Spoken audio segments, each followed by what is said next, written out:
Every child's wish is to wake up on Christmas morning to a bright-eyed puppy. When I was 6 years old, that's exactly what happened. Well, maybe not exactly. I was told that our new puppy was going to be born in November and that by January he would be all mine.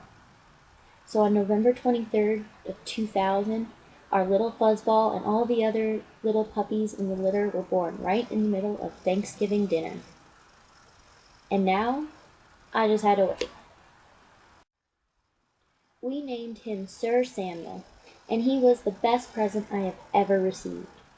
He was the smartest, funniest, and cleverest dog I have ever met. He had such a funny personality.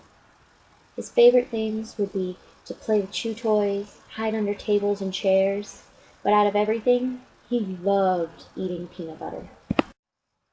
Sam and I did everything together. He was my best friend.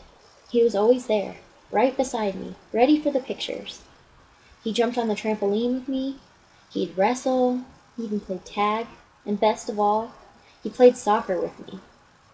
Everyone could tell how much I loved Sam, and how much Sam loved me. I think why Sam and I were so close was because my brother and I weren't too close. There was 5 years between us, so we didn't have a lot of common interests. And there wasn't a lot of kids in my neighborhood, so Sam was all that I had. Unfortunately, though, Sam started to gain a lot of weight. We took him to the vet, and the vet told us just to cut down on the treats and the portions of kibble we were giving him, and he'd be fine. But he wasn't. He got worse. Sam began having seizures, and he was really lethargic. He was diagnosed with an underactive thyroid condition, and shortly after that, he was diagnosed with diabetes. We got the proper meds, and we all became experts at giving and receiving insulin.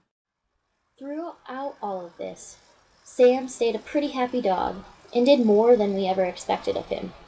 He still went on hikes with us, and even traveled with us up to the mountains on the weekends. His problems, though, weren't over yet. In late 2012, he started losing his sight. After 4 years of diabetes, cataracts finally caught up with him. With frequent vet checkups, the next 2 years went all right, but Sam stopped doing more and more of what he loved to do. In mid-2014 was when it really started to get hard. His muscles were losing strength, he couldn't hold his bladder, and he was barely eating. Even our other dog, Yogi, knew something was wrong. It was the hardest thing that I've ever had to go through. The vet ultimately let us decide, but we knew he wasn't enjoying life like he once did. To this day, I still struggle not hearing the clickety-clack of his nails on our hardwood floors.